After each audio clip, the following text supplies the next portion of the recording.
Ger Kuruncana. Nggih, wonten dawuh Kyai Patih. Welingku nalika semana ora lali to kowe. Gon muyasa bali gala-gala sing kanggo palermaning para Pandhawa. Nggih. Sedaya sampun kula sampun samapta lan sampun rampit. Ya bagus. Sedaya piranti sampun kula damel ingkang gampil kobong. Bagus. Kowe pancen undagi sing peng-pengan tur pinter. Wis aja semelang. Aja semelang nek bali kobong Pandhawa kelakon mati, kowe sak anak bojomu tak paringi bebungah iso tok nggo urip mukti wibawa. Matur sembah nuwun. Matur sembah nuwun Kyai Patih. Ya wis Kuruncana. Mung kari nunggu dawuh saka aku nangguh wanci sing prayoga golek lenaning para Pandhawa. Nggih ngestuaken dawuh.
Kesupen lho. Niki panjenengan le nanggapi etok-etok sing sae. Sing penting golek lenaning para Pandhawa. Nggih, Paman. Bibi Kunti. Atur nuwun awit rawuhipun monggo lajeng kula aturi ngrahapi sedaya dhaharanan unjukan. Gurupati karepmu kepiye? Dene nganti kaya ngene nggon mulu kota pasukan.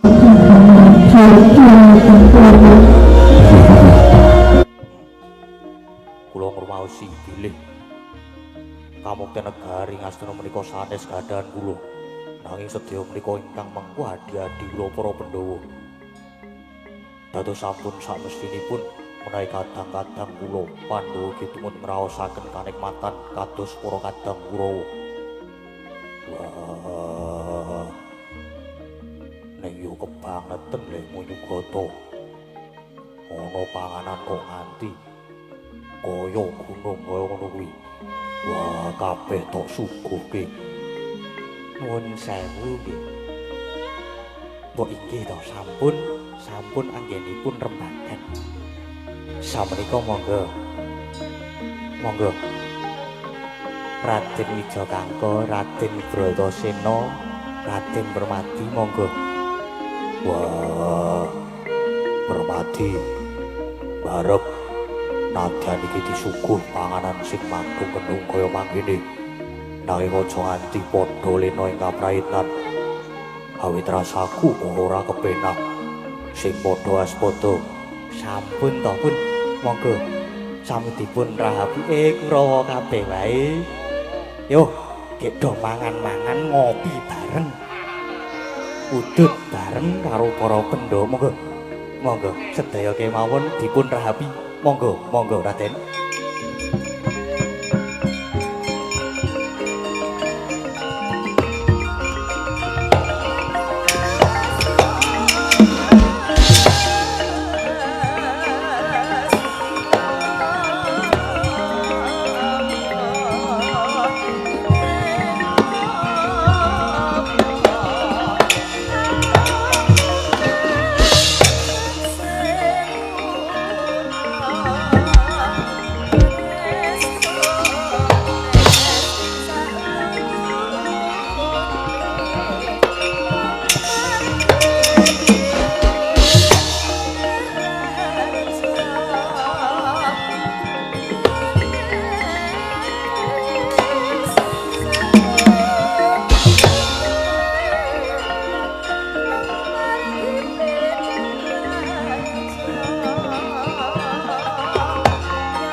Ger Kuruncana ayo.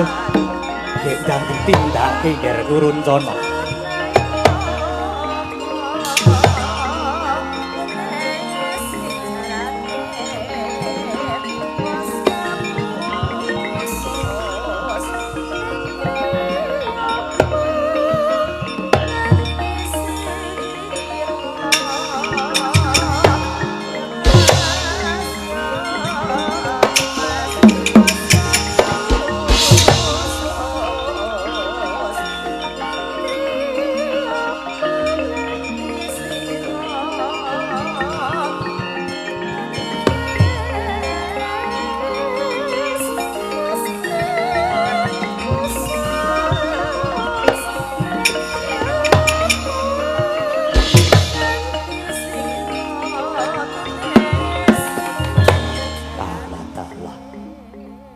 Sepi kaya ngene, cetha yen para Pandhawa wis padha turu kepati.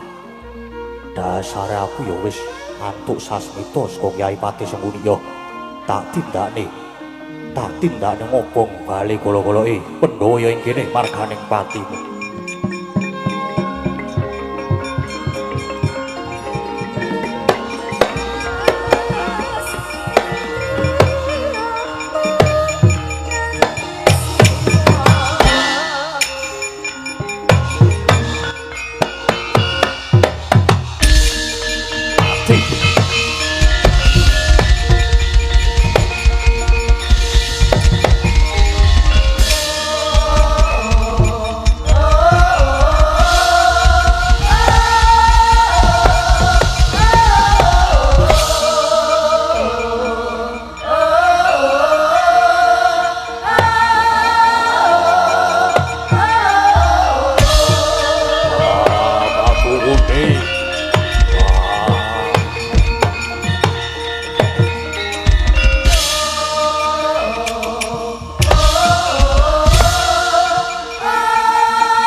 Sri Tinon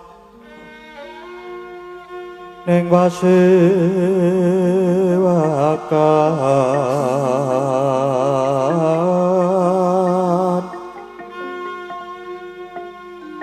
busana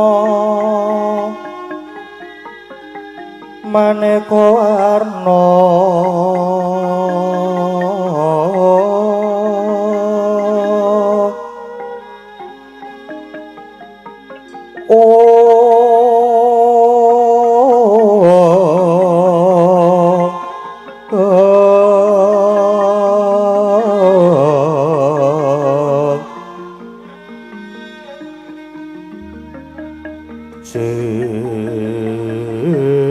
Pak puspiteng udyono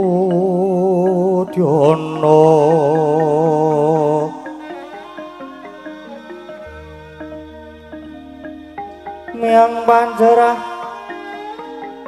sarwara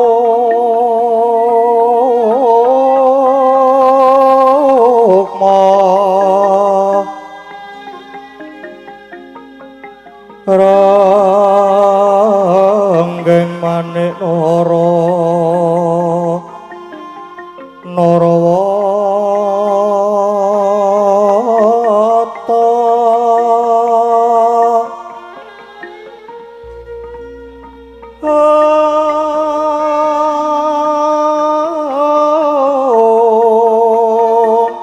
ana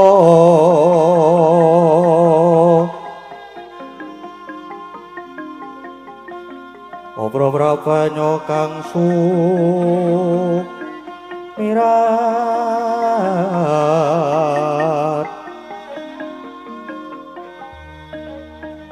kenyaring tejo loliwaran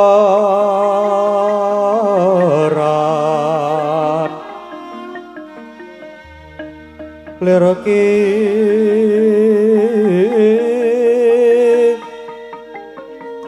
Laci siring kadit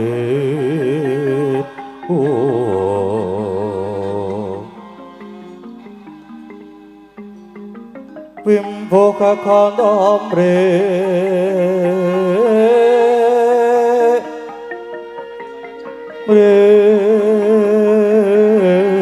ingin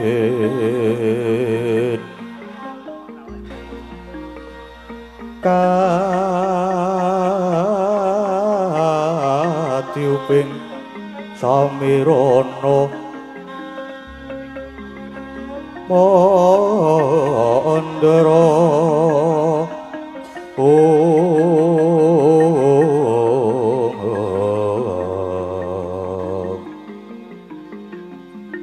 sabaran mangambar bungas ngepeki jroning pasewakan tandya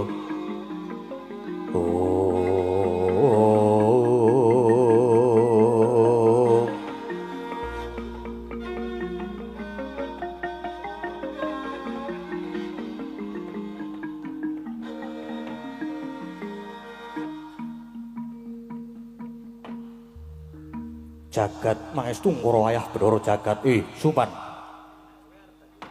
durung suwe iki ingsun wis netepake ento putraning Sun Kurupati ingsun sengkake ngaluhur jumeneng Pangeran Adipati Anom mestine ora suwe maneh bakal nglintir ke Praboning Sun nanging bareng wis kelakon ingsun malah banjur getun geduwung Suman Duh sinuwun jimat sesembahan kula menapa daruranipun mekaten dene malah lajeng rumaos getun merga ingsun gegabah gusah-gusuh tanpa naliti luwih dhisik Pandhawa kuwi sejatine isih waluya apa ora inggih nanging kasunyatanipun para Pandhawa sampun sirna sing mbok nggo dasar yen Pandhawa wis padha sirna apa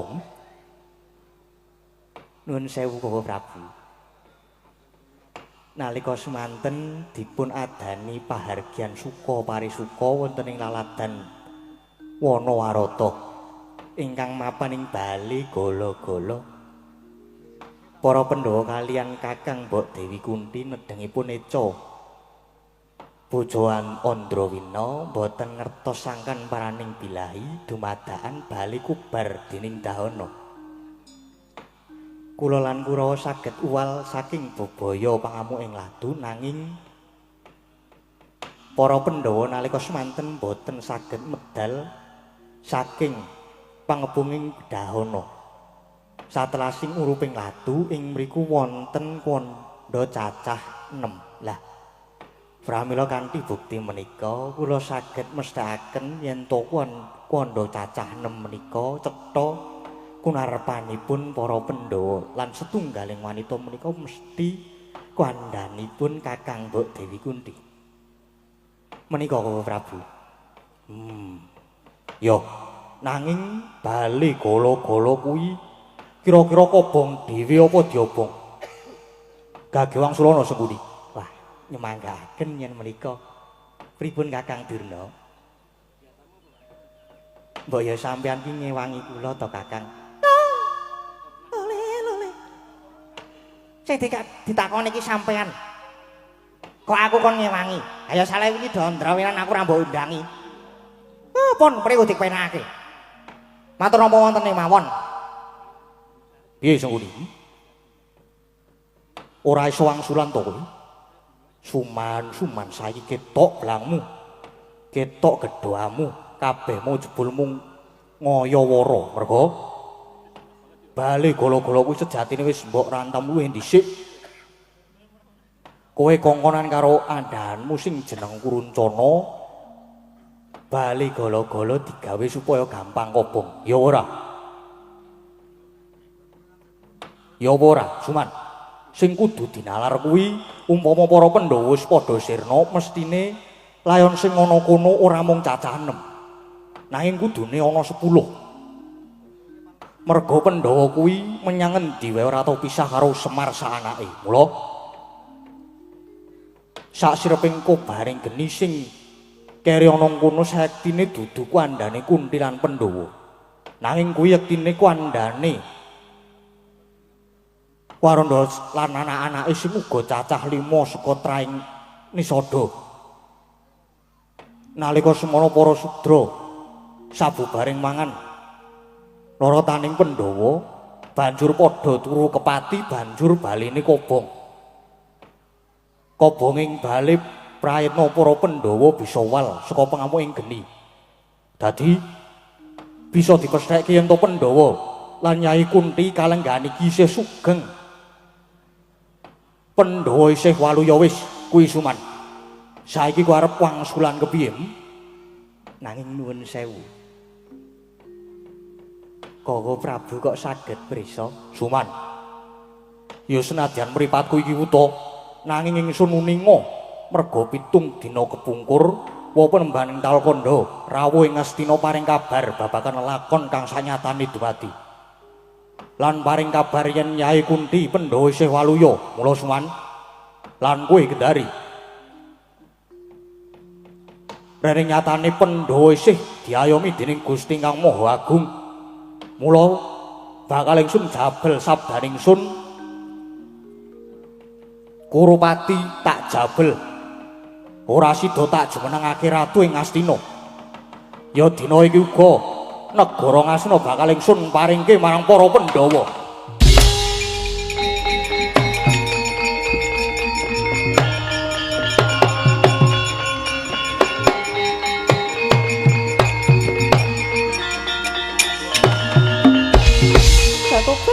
Jatuh suwun.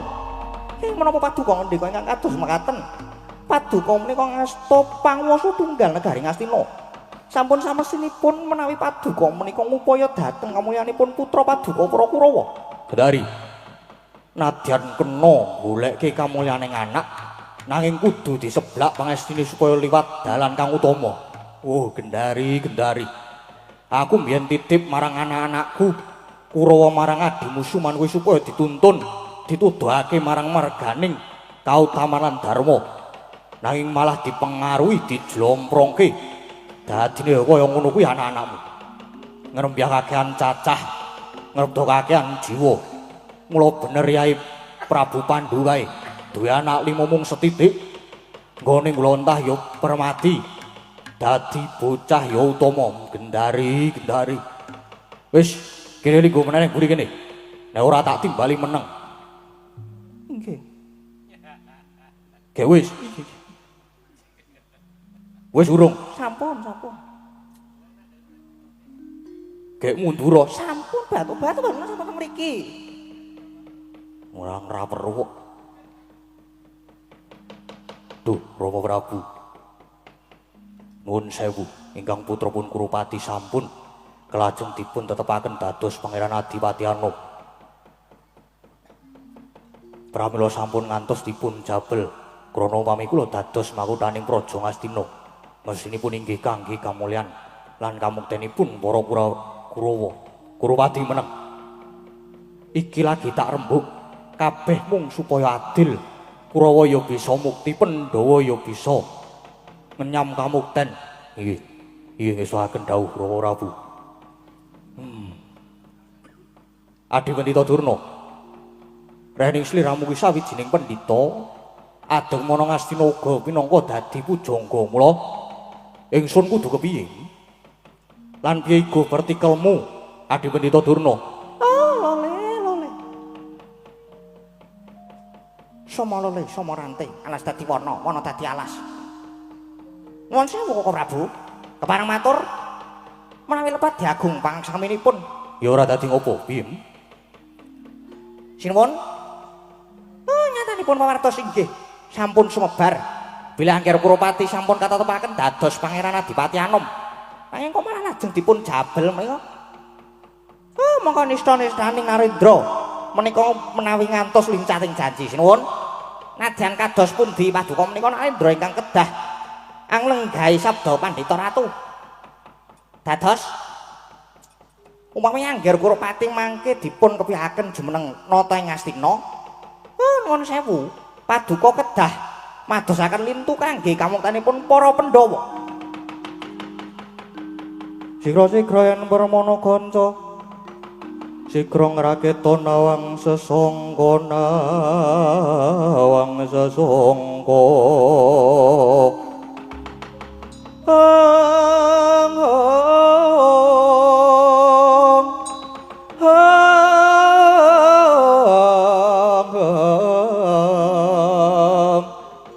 Nalendra mbek marosing Satri gumulung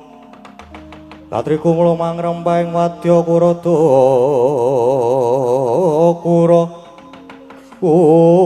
reka kiri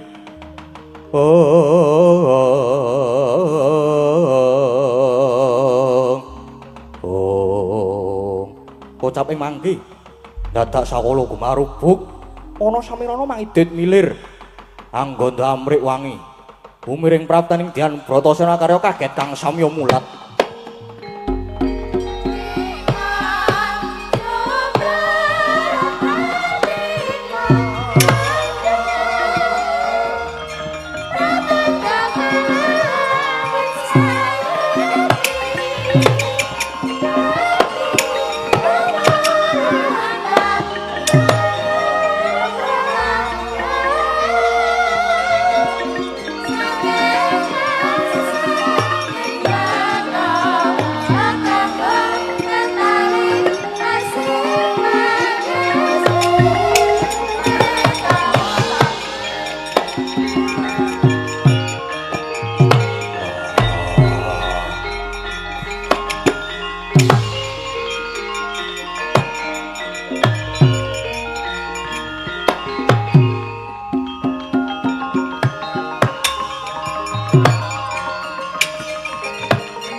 anjrengkang puspitorum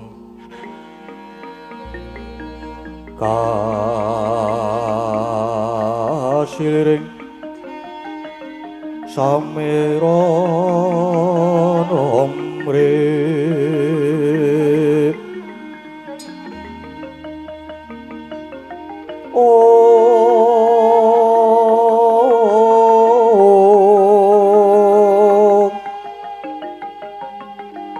sekar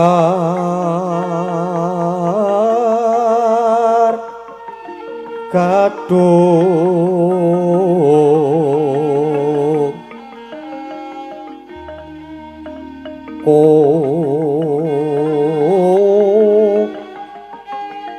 ngas kadanyo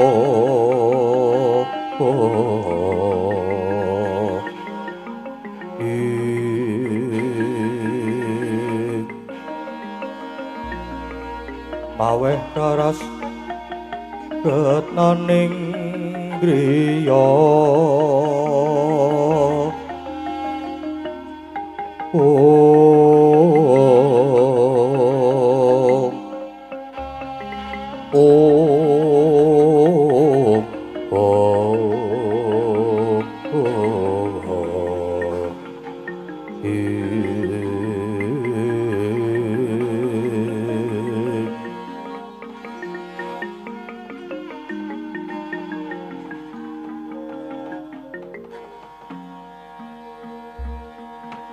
jagat dewa Bathara bareng tak granyang cetha yen iki putraku Bratasena kang mengkono Suman gagelekno mripatmu sing suwani iki sapa sing jaremu wis sirna nggih mboten klentu menika Angger Bratasena lha kene ucapmu kok ngaya-wara kula Bratasena kaya ngapa bungaipun wa dene sira swan katon seger awakmu sira padha basuki to Ngger wah Destarastra bapakku aku ngaturake bektiku basaku katur Destarastra bapakku sing pinangka gantine Pandhu bapakku wis Yer aja nyebut Yai Pandhu sing wis murut kasidhan jati. Sudarmamu dimen ayem ing alam langgeng yo, Nger. Yo. Sira ngaturake pangabekti banget ndak tampa akarya bombong penggalihipun wa. Pangestuku wae tumrap marang jeneng sira yo, Nger. Yo, tak pundi dadi jimat. Wah, kendari buku aku ngaturake bekti.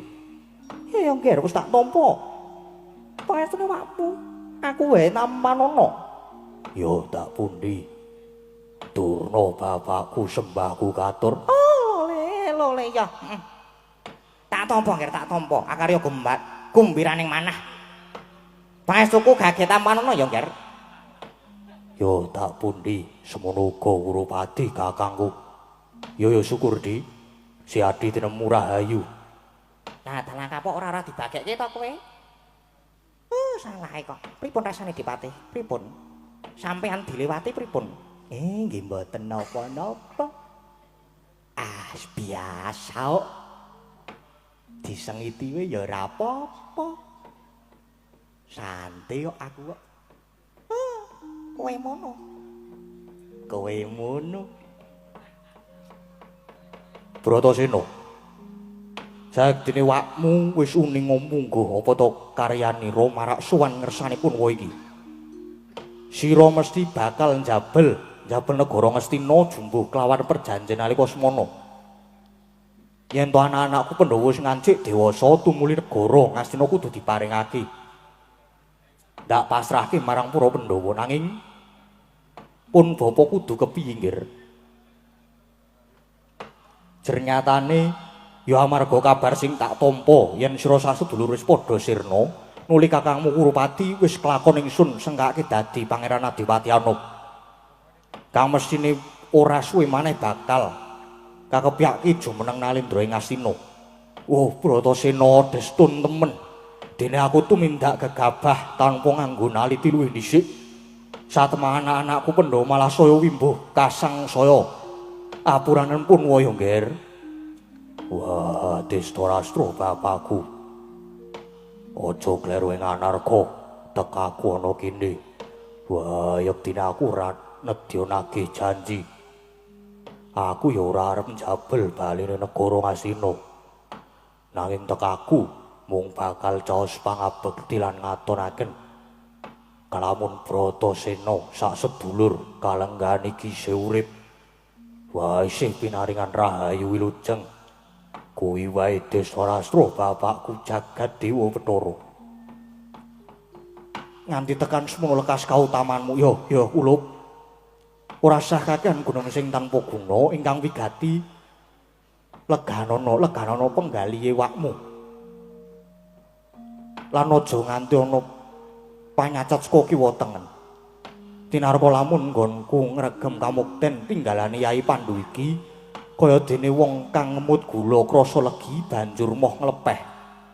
Babar pisan ora. Kang mengkono nggir. Iki ana kamukten kanggo sira sak sedulur wujute alas gung liwang-liwung. Wana mertani ya wana marta. Babaten kinarya Badrakutha Ungguwana. Lan kanggo mukti anak-anakku pendha ya ngger Bratasena. Manganjur lakuning angin gugur anggraning gunung. Orok bumi prakampita.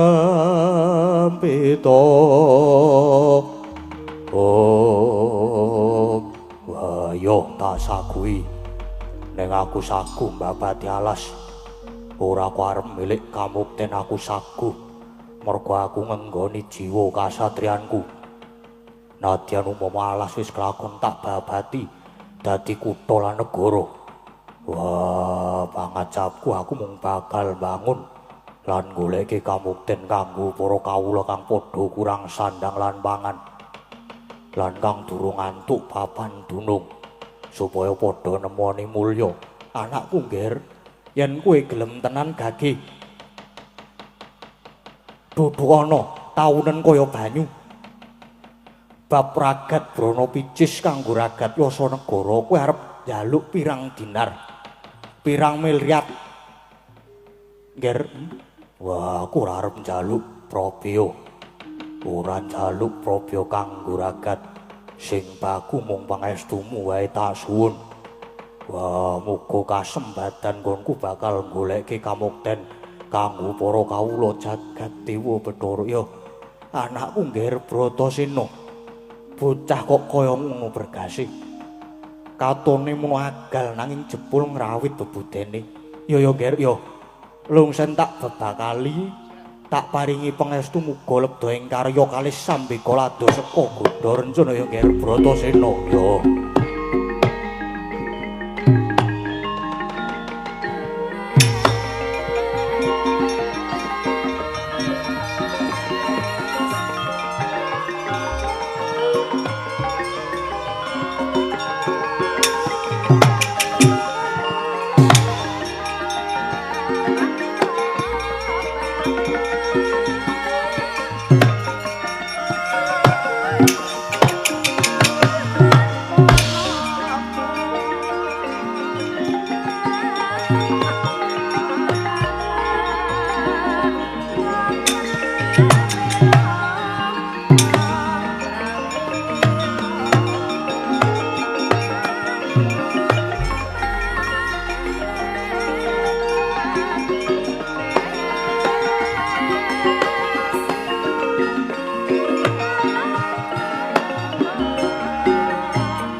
Bratasena kok ngrawit temen bebudene. Guruwadi, mripatmu weruh, kupingmu krungu yen adimu Bratasena kesaguhane kaya mangkono. Wajib mbok tulat kuwi, ngerti? Nggih, Rama Prabu. Nggih piye? Nek inggih iki kudune ya tanggap. Gersanipun Kanjeng Rama, adimu Bratasena ditungkol lakune lan diawat-awati. Lan mulengku aja pisan-pisan kowe lan adi-adimu Kurawa kena pengaruhe makmu cilik Sengkuni. Mula dawuh ingsun marang sira kabeh, ubayane aja nganti mblenjani.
Lari, lari.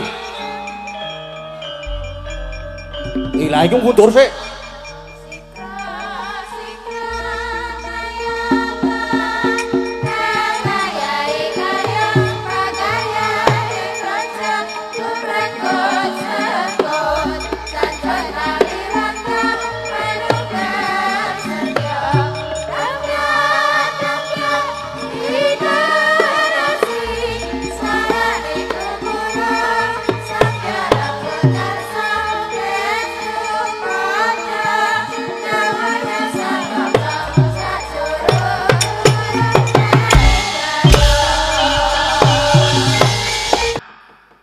mendampingi peserta didik dalam menerapkan nilai-nilai karakter baik yang berlandaskan Allah adalah kasih.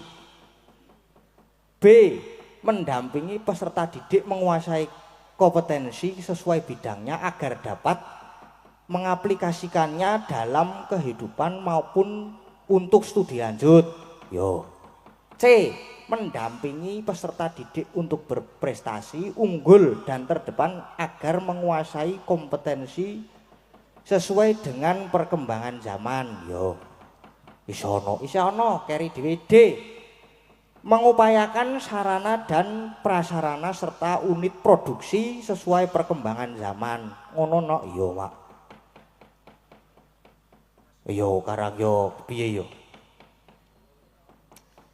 Ora pati pinter Mak aku kuwi, Mak. Nek kon omongan ya sak uni-unine iki yo. Karo kula nuwun mau ya wis mampir. Mampir nanti sore mau mampir wonten daleme Pak Radio Harsono. Yo lemu salin yo ning kono. Heeh. Lek ku ganti yo ning kono pancen. Disuguhi macem-macem. Neng kene ya ngono. Dadi ya wis wareg aku saka ngomah macem-macem. Ning daleme Pak Radio macem-macem, neng kene macem-macem wah jan wareg tenan aku ya. Saiki visi misine wis wis diaturke. Saiki mung kari iki bengi iki barang iki ana bintang tamune. Bintang tamune sapa? Bintang tamune Denok Tatin karo Mbak Elisa. Yo, isih Denok. Isih aku rung bosen nyeluk Denok kok.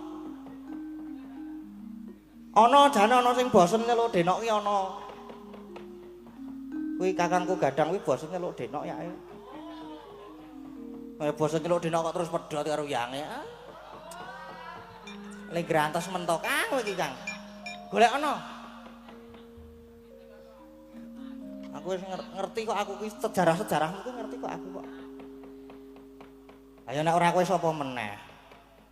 Ha iki karo diselingi karo seneng-seneng ben awake dhewe ya diwangi karo Denok Tatin karo Mbak Elisa barang. Yo. Dijumenengake. Ya iya ya masa ora. Mbak Elisa, Mbak Tatin katuran jumeneng disepoti. Heeh to nok sepoti no. Sepote manut kanca-kanca monggo sepote.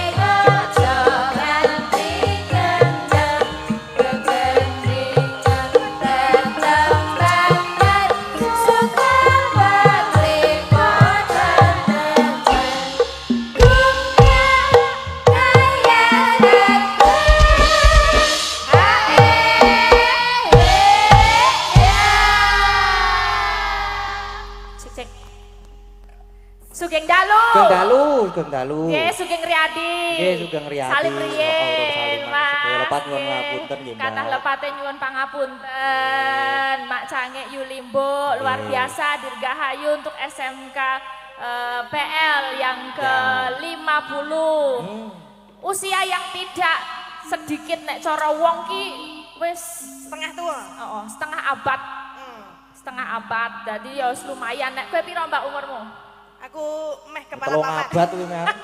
Maksud lo, iki bar maaf-maafan lho Mas Gading. Ya justru bar maaf-maafan kosong-kosong diseni meneh no. Oh, diseni meneh dosa meneh. Kan iki demite wis do metu. Kok demit? Lah iya toh, dadi saatnya kita saling mengejek lagi. Oh lagi wae lho, lagi pirang detik lho le salaman. Aja ngono iki ning sekolah apik lho. Ada Bruder, ada Romo yang hadir. Dadi awak dhewe ya omongane sing apik, Mbak. Selain itu juga dari warga sekitar juga merapat. Merapat. Luar biasa SMK PL iki kira-kira ngerti ra iki sekolah apa, Mbak? Aku wis tau rene soalé. Kowe mau wis jalan-jalan ning sekolah durung? Aku meng nanggon transit ngono, meng mangan tok yuk dene. Wah, ya butuh. Butuh ora. Sing digoleki panganan kok Mbak Tanti. Lah ya nek adalah energi. Nek awake dhewe ora maem kok energinya kita bagaimana? Ora. Terus maem Nah. dereng Mas Gading sampun dahar dereng. Sampun. Sampun menapa? Sampun maem Maem kali napa maksudnya? kalih tahu. Oh tahu. Ya ora apa-apa sepenting maem. Ya, mengucapkan dulu Mengucapkan, selamat ulang tahun Selamat ulang buat tahun. SMK Pangediluhur Muntilan yang ke-50. Semoga menghasilkan lulusan yang unggul, berprestasi dan juga berkarakter. Amin. Ya. Begitu. Pokoknya nek saka alumnus SMK Pangediluhuri cetha kabeh duwe karakter sing apik, Mbak. Dadi do diajari piye carane peduli satu sama lain. Dadi kabeh iki berkarakter ora kok sing penting teko sinau metu wis. Ora ning ya piye carane ngerti antara siji karo sijine ewang-ewangan ngono kuwi. Ning kene sinau macem-macem, Mbak, kaya teknik kuwi ana iso tek bangunan, mesin, barang kuwi, ngelas ngono kuwi. Sesuk piye carane gawe las dinggo cutik untu pamane ngono kuwi sebuah inisiatif. Lah cutek untuk. Ayo to. Maksudnya- Dadi nek piye carane ade untune iki pas bolong ngono kuwi piye ben ra bolong ngono ki iso menciptakan dhewe saka jenenge cutik untu dilas dhewe mbok menawa kuwi. Sesuk di masa depan namanya teknologi akan ya ora. Oh berarti ngono ki ya. Mas Gading arep menciptakan apa kira-kira Mas Aku Gading? apa? Heeh. Umpamane iki menciptakan cutek untuk, lah kowe menciptakan apa? Ngelas gapit wayang. Nah, Atos. Nah, luwih atos saka suaramu ngono ya. Kok suaraku. Ning aja remel, walaupun ini kebanyak ya iso ngelas, iso ngurusi mesin, iso ngurusi ya ngerti bangunan, ngerti apa-apa apa jenenge mebel apa macam-macam. Tapi anak-anak kene iki ora ora ninggalke budaya, Mbak. Leres mau nyatane sadurunge wayang lekas yo anu pementasane warna-warna ana tari, ana mengko yo arep ana mbak-mbak dan mas-mas sing arep maju rene Jajal gamelan to. nembang Kandhane. dan juga Aku yo bingung kok yo tukang las kok iso gamel barang kuwi lho. kayak ya Sebuah jenenge wae luar apa-apa biasa. iso ya luar biasa. Itu kudu diapresiasi. Moga-moga dengan ulang tahun yang ke-50 ini semakin banyak yang mau masuk ke SMKPL untuk belajar ora mung sinau babakan apa jenenge apa? Mesin. Heeh, mesin apa las tapi yo budi pekerti. Sinau yo budaya. Budaya ya nyatane ya murid-muridnya iso budaya. Apik. Apik. Ya, nah iki sebelum kita inu kita mbok menawa saged tanpa mengurangi rasa hormat Bruder Totok mbok menawi saged minggah pepanggungan. Nggih, wau. Nggih, menika saged menyapa Bruder mengke kalian yang nonton streaming napa alumnus yang hadir menika. Nggih, kepala sekolah. Kersa nggih Bruder nggih, mengke Kersa, kalih no. kalih mbok menawi kalih Romo yang hadir ya kan Bruder. Nggih. Mungkin kersa ya Bruder ya. Saya jemput ya. Iya, saya jemput. Ayo, Dodok. Romo Dodok, di sana Dodok. Romo. Ini boleh cari situ enggak ya? Itu ada ininya enggak? Anu ya.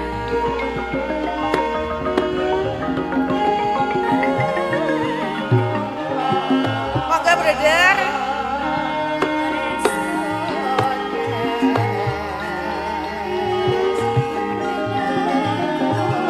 Lewat mana? Sini.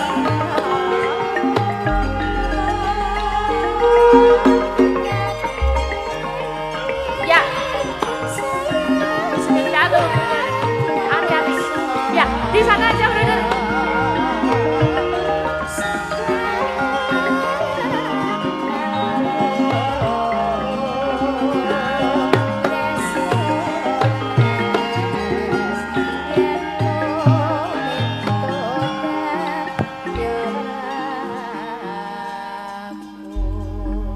Sugeng dalu selamat malam, De Toto. Sugeng dalu Berkah selamat dalam. malam. Sehat nggih? Dalam Mbak Tatin, Ya, Mbak yang Elisa sana, dan ya.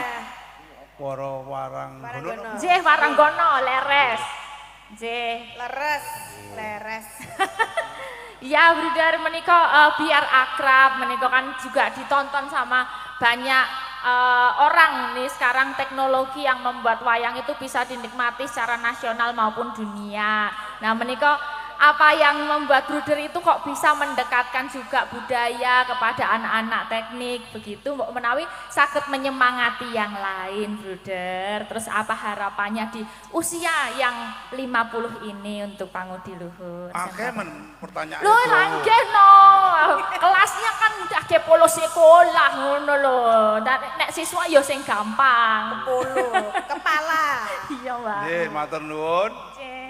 Para pandemen wayang kulit Nggih. sedaya kemawon, wonten Rama, wonten suster, buder-buder, Ya. Bapak Ibu sedaya ingkang sepisan kula ngaturaken sugeng dalu. Sugeng dalu. Sugeng Kok nggak dalu. ada suaranya nggih? Coba diulang lagi, Bruder. Sugeng dalu. Sugeng dalu. Ya ngaten lho. Kajengi semangat nggih. Ingkang kaping kalih ngaturaken sugeng riyadi Idul Fitri, mohon maaf lahir dan batin. Nggih. Mbok menawa sing dadi guru, sing dadi bruder salah seleh nyuwun ngapunten lan mangke nyuwun pitraipun. Nggih. Oh, bisa gitu, bisa ya. Kiai-kiai kasepuhan niku lek kudu mitrai sing enom. Nah, Lah kula tesih enom niki, Pak. Masa Bruder kok tesih nem? Tesih nim. Berarti ki nek kalian kula pripun? Nggih undang-undi. Pelantaran ngoten nggih. Lan anu pantaran. Nggih. Jadi kita nyengkuyung budaya luhur menika. nggih. Rumiyin Ki Sena saderengipun pun pundhut Gusti tasih live streaming rikala para bruder riyaya ugi ngaturi panjenengan sedaya kalian Ki Sena live streaming menika. Amargi kita estu-estu kados pundi seperti wau dipun aturaken bruder ketua yayasan pembentukan manusia yang holistik yang unggul itu tidak hanya dengan ilmu pengetahuan dan keterampilan namun dengan ugi kanthi budaya menika. Mugi-mugi kanthi menika putra-putra masyarakat sedaya menika sageta nguri-uri kabudayan unggah-ungguh syukur saged nabuh-nabuh menika. Nggih. Nggih. Kula iso ngonek-ngonekke kula. Nggih ta? Onek-onek. Panjenengan Nek saged ora iso ngonekke, saya ngonek-ngonekke kula. Oh, ngunek-ngunekke ya. Niku benten lho. Benten nggih. Ngonek-ngonekke karo ngonekke benten. Mangke babakan kesenian, nah putra-putra sampun mewakili kula mangke. Oh, Nggih ta? nggih, Adik-adik sebagai wau. wakil nanti. Nggih. Mewakili. Wau. Nah, kula mbangane Wau, mengke menggawe kisruh ten mriki. Mboten. Ning kedah mengke Bang kalian kula napa Mbak Elisa Kula duwe. nyekar ten makam mawon kula. Ampun lucu-lucu to, Bruder. Nambang. Nembang nggih. Nggih mboten nyekar. Kula bisane maju tak gentar nika. Ah nggih saged Niku nggih saged mengke saged. Damel sing waton seru niku. Oh, siap. Kados gedruk wau nika. Nggih. Merusak panggung niku. Niku saking Apa? niku saking semangate. Panggunge Pak Santo Sate niku. wong nggih. Mboten gedruke sing kerusan, panggungnya kurang bako. Oh, lah ya Pak Santo. Biasanya pun panggungnya semen langsung menika. Lah kok niki pun nganggo kayu-kayu ngoten nika. Mugi-mugi ngaten Mbak Tati, Mbak Elisa. Harapannya Tentu kawula muda menika tansah guyub. Ya, langkung-langkung menika wonten ing Idul Fitri, monggo sareng-sareng nyengkuyung pasederekan. Agamanipun napa mboten masalah, gitu. Kula Katolik, panjenengan Islam, wonten sing Kristen, jane ana sing agama barang jane. Wis pokoke rukun. rukun. Ning mergo ning Indonesia kudu ana tulisane KTP. Agamane apa ngoten. Biar aman, Nggih. gitu. Nah mila monggo-monggo nek arep sekolah wis pun teng pangudi liwur niku. Wis Ya mantap Gitu. nggih. mereka nggih kathah sekolah, muridé oke-oke. Pangudi liwur mboten usah oke-oke. Sing penting duwite oke. Gitu. Kula wae dicunguni pirsa bruder kula. Pripun? Ya arep 50 tahun. Nggih. Kuwi sing nanggap pira nek ngono ki. Ming sithik aku. Sithik nggih. Sithik. Kira-kira. Wis tak tekem ngene wis cukup aku. Makane enten sing bruder kula badhe cecala pun pokoke diyani ngoten mawon. Ingkang pundi to? Oh tamburi niku, udah tutut niku. Oh, nggih. Oh, nggih. Nggih, mangke siap katuran Tutut, pinarak nggih. pepanggengan. Tahun ngajeng mbok menawi. Nggih. Oh, Pokoknya nggih, bab siap. niku urusan buri, sing penting pentas. Nggih. Kula Bapak Ibu kadang sedaya monggo ingkang kagungan putra-putra mboten sah kudu putra sing apik-apik. Sing elek kurang ajar kula tamani. Lho niku lho bentene SMK Nek PL. cah apik niku. kula wis biasa. Nggih. Nek karo cah kurang ajar kula nu seneng. Malah seneng nggih. Nggih. Sebabe Ya cak gelut. sisan le dangdeng niku nggih Bruder. Cah STM ya kudu APM padake. monggo sing rumangsa kangelan didik putra-putra, Nah, langsung putri dilebetke daftarke ten mawon. mriki. Tesih buka niki, tesih kula buka ning tekan Mei lho niki. Cih. Nek ra lek daftar tutup. Gitu. Tekan Mei. Ora kena dodoki jenengan. Cih. Gitu. Lek sekolah bayare pripun ora usah dipikir. Rasa kok pikir Gary. Wong kula nanggap iki ora mikir bayaran kula. Dipikir bendaharane ini kok. Lah ya bener ya. Nah, monggo. Kakung saged, putri saged arep jurusan arsitektur wonten, mesin wonten, Wonten. bagian ngrusaki motor nggih wonten. Wonten. Terus ditandani Oh, tak kira kerusak. bagian bangun-bangun mebel nggih. Mebel. wonten. Mebel. Bangun omah? Wah saged, omah-omah nek kula mboten parah.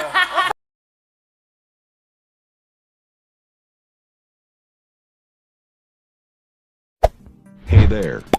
Subscribe to my channel. And also press this bell icon.